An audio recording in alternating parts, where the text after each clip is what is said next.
with the flag of sackcloth, which I'll continue to wave because I'm somebody that needs humility. This is Mel McGinnis with another edition of the Sophie Scholl Monologue.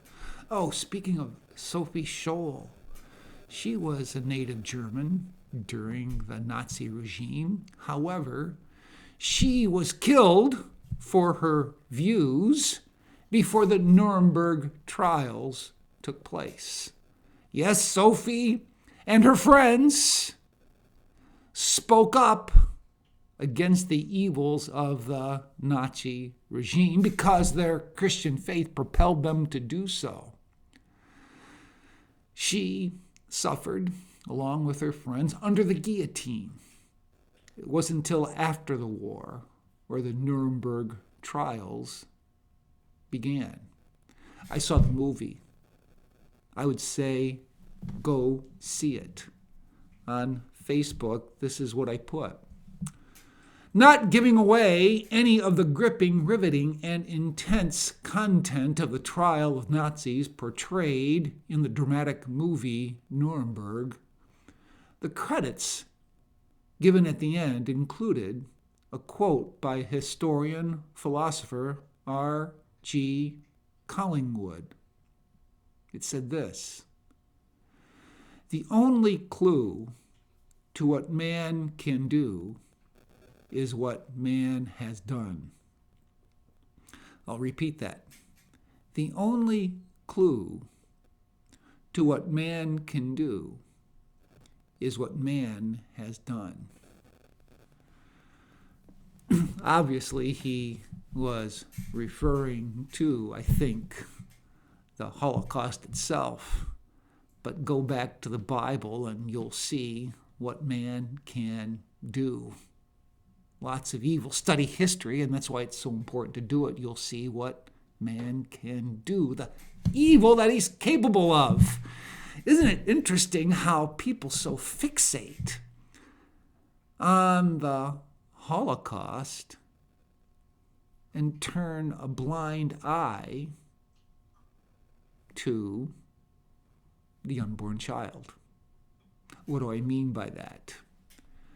As we saw in the Third Reich the killing of 6 million Jews, if the Third Reich can do that, could nations on earth like America itself outdo them by killing millions more unborn children?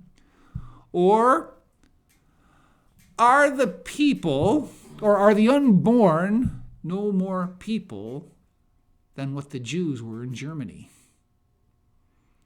What say you? When we understand what the Bible has to say about the unborn child, when we see also how that's confirmed through what we witness in science, how can we say that the unborn child is not a human being from conception, from the aspect of zygote? Think about Jesus. He came as an unborn child. He was a zygote in the womb. So what does that say about his identity as a human being? It began in the womb. And when we relegate the unborn child to nothing more than a blob of cells, an answer that you'll often get with men on the street interviews for those who are pro-choice, the correction needs to be made. No, it's merely what you're saying is dehumanizing the unborn child, because the unborn child is an aspect of development of the human being from zygote to adulthood. And I think it comes back to what we read, or what you see at the end of the movie Nuremberg. Because like I said, I don't want to give it away. But you'll see scenes in there that are very troubling. You'll see conversation in there that should make people step back and say, how did you arrive at that conclusion? The only clue to what man can do is what man has already done. Just one more thing I'll add. Watching that movie, though the word wasn't said, the movie silently screamed, God! We need God! Certainly,